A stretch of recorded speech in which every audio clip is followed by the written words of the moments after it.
Fala, meu povo, tudo bom com vocês? Vamos continuar aqui nossa série de leitura. Vamos para o terceiro ponto do nosso livro, A Arte de Viver. Eu não estou vendo como é que eu estou ficando na câmera. Novamente, estou aqui no rumo da sorte. A Arte de Viver de Epíteto. E a gente vai continuar aí o nosso aperfeiçoamento. Errei, tá? É quarto ponto. Nosso aperfeiçoamento interno ali, irracional, para nos tornarmos ali, nos aproximarmos ali do ideal estoico. E no capítulo de hoje nós vamos ir para o ponto de nome Os desejos exigem as nossas realizações. No capítulo passado a gente passou ali sobre a distinção do que está ou não está no nosso controle e a prática desse ponto aí na nossa vida pessoal, a fim de nos polir cada vez mais. E aqui nós vamos agora discorrer, a continuar aprimorando outros pontos, internalizando outros pontos ali na nossa vida diária, todos com base nesses primeiros pontos que nós decorremos nos vídeos passados. Então, uma coisa suplementa a outra, complementa a outra. Então, nesse ponto que fala sobre os desejos exigem as nossas realizações, é sobre a questão que quando nós temos um desejo, um ímpeto, um impulso, esse desejo exige que nós realizamos de imediato ali. E nós temos que controlar esse impulso, né? Como, por exemplo, eu saio do mercado, minha esposa testemunha disso, compro aquela coquinha zero, estou com muita vontade, eu saio do mercado, eu já quero abrir ela. Eu já quero abrir ela antes de comprar, né? Ou quando compro outra coisa gostosa, assim, já dependendo, já raso, já pago e já como. Não espero nem chegar em casa, né? Porque eu vivo em dieta e tal, por questão da musculação, eu curto isso. E ali tem hora que a dieta é muito restritiva e quando eu posso comer algo é extremamente impulsivo. Então ele começa dizendo: nossos desejos e aversões são depostas impacientes e exigem satisfação imediata. Então é isso que eu acabei de dizer. Assim também como as coisas que nos causam repulsa exige nosso afastamento imediato também. Como não gosto de algo, eu vou me afastar. É aquele princípio de busca do prazer e fuga da dor, né? E os desejos ordenam que nos apressemos para obter o que queremos. E as aversões insistem que evitemos aquilo que nos causa repulsa, né? Inclusive pode nos causar repulsa algo que nós devemos fazer. Nós somos diferentes dos animais. Esse assunto que somos como os animais, ele é ilógico e burro. Porque se somos animais, se os seres humanos são animais, então somos nós que demos nome aos animais. E nós a seres humanos. Então a gente está indo contra algo que nós mesmos fizemos. E nós somos diferentes deles. Completamente diferente, né? Porque nós conseguimos fazer algo que nós gostamos. O animal não consegue fazer um sacrifício, um jejum, ou fazer algo, tomar uma vacina extremamente dolorosa em prol de um bem maior, febre, seja lá de quê, tomar um remédio que vai ter alguns efeitos colaterais ali de início, mas é para um bem maior, um remédio ruim, um sacrifício pelo próximo, deixar de comer para que o familiar coma em seu lugar. O animal, ele é instintivo, deu fome, ele vai comer. Nós, seres humanos, conseguimos driblar esse sistema instintivo. E isso nos faz diferente dos animais, né? Senão, um animal não consegue ser estoico, pelo amor de Deus. Nós conseguimos. Inclusive, nós conseguimos até ler, né? E formar um mecanismo de linguagem, passar uma informação para uma geração ou outra, assim, crescendo a sociedade, evoluindo a sociedade. Então, vamos seguindo. Se, portanto, tem uma coisa acima aqui, ó. Todas as vezes que não conseguimos o que queremos, ficamos desapontados. Quando recebemos o que não queremos, ficamos angustiados. Se, portanto, você procura evitar apenas as coisas indesejáveis e contrárias ao seu bem-estar natural, que estão sob o seu controle, não estará sujeito ao que de fato não deseja. Entretanto, se tentar evitar as coisas inevitáveis, como doença, morte ou infortúnio, sobre as quais você não tem nenhum controle verdadeiro, causará sofrimento a si mesmo e aos que estão à sua volta. De novo, discorrendo sobre focar no que está no seu controle, não no que não está no seu controle. Então, se você focar naquilo que você consegue realizar com suas próprias mãos, né, suas próprias ações imediatas, você vai ser mais satisfeito.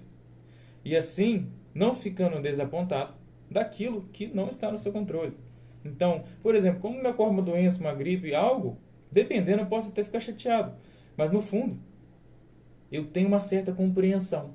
Instintivamente, animalmente, eu fico triste.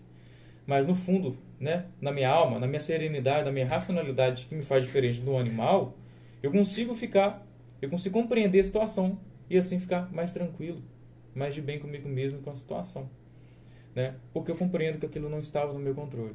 Eu costumo falar para mim mesmo que não estava na minha agenda, mas estava na agenda de Deus. Então, portanto, que seja feita a vontade dele. E assim seguindo. Também me lembra bastante, a questão do desejo me lembra bastante quando eu me aventurava no budismo e lia bastante sobre que um dos princípios do budismo mais importante é o abandono do desejo, porque o desejo é a fonte, Buda dizia que o desejo é a fonte de todo sofrimento. E se fosse parar para pensar, realmente, eu não vou generalizar falando que é a fonte de todo sofrimento, porque eu não matutei extremamente em cima disso, mas parece que sim, que eu diria também o afastamento de Deus é a fonte de todo sofrimento. Mas, pensando pela filosofia de Buda, faz sentido, porque se você parar para pensar, isso daí, ou o livro do YouTube aqui, atrapalha eu falar. Mas, parando para pensar, se você parar para pensar, todos os momentos que você esteve angustiado, triste por alguma coisa, é porque você desejou algo e esse algo não foi atendido. Também pelo motivo de você desejar e não conseguir. Então você passa a vida inteira desejando um certo posto, um certo cargo, um certo carro, um certo algo, e ele vai te trazer sofrimento. E caso você realize ele, ele vai te trazer uma felicidade momentânea e logo vai passar. Entendeu? Por isso é bom você. Claro, desejar move o ser humano, vai te fazer levantar da cama com mais ardor, mas com calma e racionalidade, compreendendo as coisas verdadeiras. Porque a felicidade realmente é aquelas coisas eternas. É quem está com você, é a sua família, é seu filho, é a sua felicidade no dia a dia. E poderia discorrer muito mais ao longo disso, mas vai atrasar muito aqui e vamos lá, né? Sobre o desejo a gente já está captando o conteúdo. O principal já foi captado, agora o restante vai ser um mero apetrecho. Desejos e aversões, apesar de poderosos, não passam de hábitos. Então vamos escorrer um pouco dessa frase aqui para a gente poder entender melhor, que até eu não peguei. Desejos não passam de hábitos.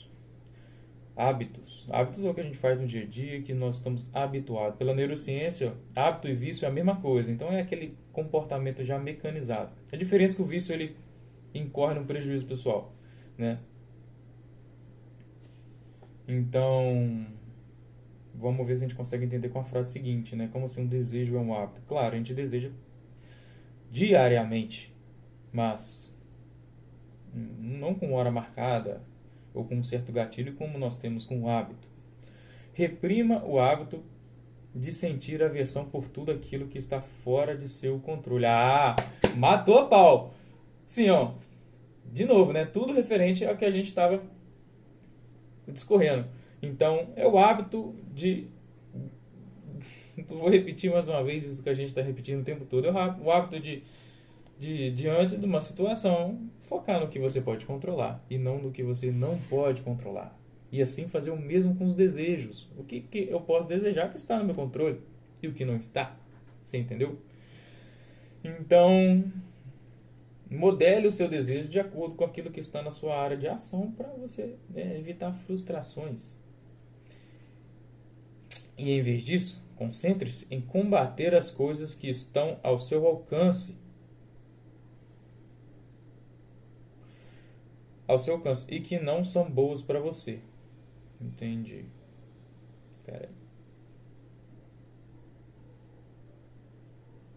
Entendi. Então, você, na verdade é o contrário aqui, né? Você, ao sentir a aversão de algo, não gosto disso, pá, isso não é bom pra mim.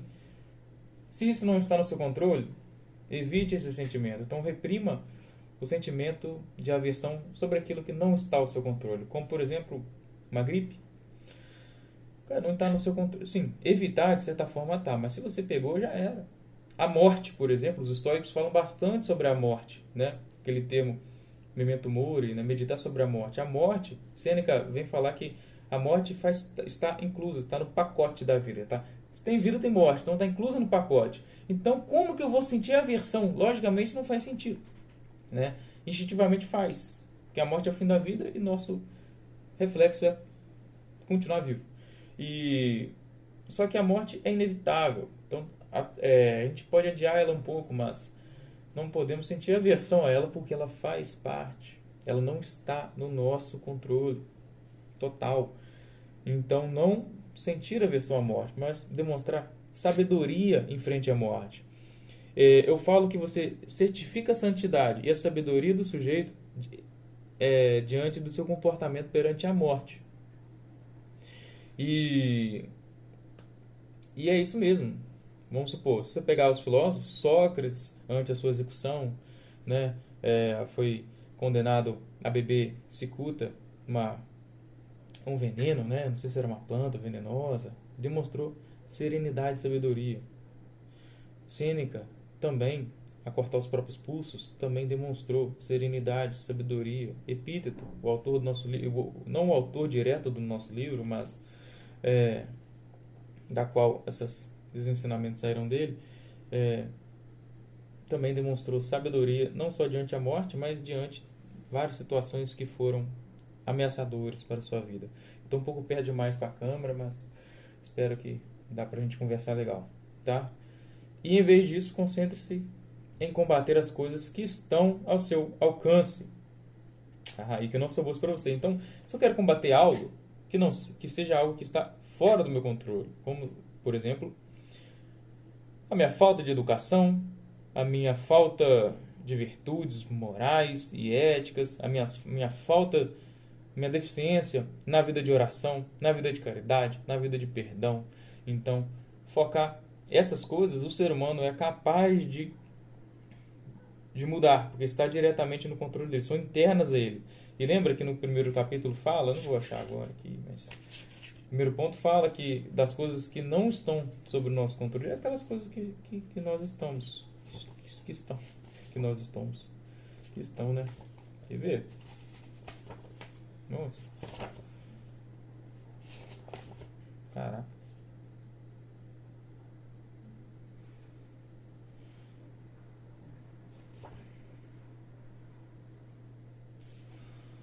Não tenho sublinhado aqui, mas tá bom. E seguimos aqui. Faça o possível para ser dono do seu desejo. Se você deseja algo que está fora do seu controle, agora eu vou até o final só para a gente não demorar tanto. Está fora do seu controle, sem dúvida, o resultado será uma decepção. Enquanto isso, você poderá estar negligenciando as coisas que estão sob seu controle e que vale a pena desejar. É claro que... Não, é verdade aqui, só para... Vou terminar. Tá. É claro que existem ocasiões em que, por questões práticas, você precisa correr atrás de algumas coisas e deixar outras de lado, mas faça isso com graça, inteligência e flexibilidade. Fechou. Próximo capítulo é Veja as coisas como elas realmente são. Só para antes de eu fechar o livro aqui. Então é tudo baseado nessa coisa de enxergar a realidade como ela realmente é, né? Então, por exemplo, o capítulo passado foi Reconheça as aparências pelo que elas realmente são. O próximo capítulo é Veja as coisas como elas realmente são. Então, tudo baseado naquilo de você limpar as suas lentes. Quem é do RD vai entender. E é isso. Então, aqui ele termina falando sobre as questões de quando você foca em coisas que não estão no seu controle, nessas coisas que você pode reprimir, não tem como você evitar, você tenta lutar para evitar, você ao mesmo tempo está perdendo a oportunidade de tentar evitar outras coisas que você realmente pode evitar. assim, focando em um lado, você deixa o outro lado aberto. E tomando aquela porrada no seu flanco ali, né? Como diz uma frase samurai, que não sei o autor, nem sei a época, mas a lâmina do inimigo entra pela fresta da armadura, né? Então, quando abre aquela frestinha da armadura entre uma peça e outra, que vapo, entra a katana do inimigo. Então, vamos tentar vigiar todos os lados. Tá beleza? E é isso, gente. Espero que vocês estão gostando, tá? Vamos acompanhando essa saga. Vou compartilhando aqui com vocês leituras de alguns livros para a gente poder aperfeiçoar, para a gente poder revisar, para a gente poder fixar melhor o conteúdo, porque é ensinando que nós aprendemos de verdade. Eu quero iniciar também uma série de leitura desse livro aqui, que é um livro indicado como fundamental, assim como a arte de viver é a base, é o fundamento, é o principal, seu livro de cabeceira para a sua vida estoica, para o estoicismo. A vida intelectual eu não sei falar o nome dele, tá? É Seth Langers, que eu vejo algumas pessoas falando, né? É um padre e que quem é aluno do COF provavelmente conhece e já leu, né? Mas e que é de suma importância para a vida intelectual, para a vida de estudo, para a vida de aprendizado e absorção de conteúdos e de busca da verdade, e principalmente das verdades eternas, e que vale a pena você correr atrás, beleza? Então, esse aqui vai ser um pouco mais demorado, porque não é igual esse que a gente está lendo, que dá para a gente ler a página inteira aqui, por exemplo. Não, esse vai precisar de um pouco mais de elaboração ali, de riscar os pontos necessários que me fazem relevante e que me traz relevância para poder passar depois para você, beleza? Mas eu faço questão de trazer ele para mim mesmo poder fixar o conteúdo desse livro. E é isso. Um abraço.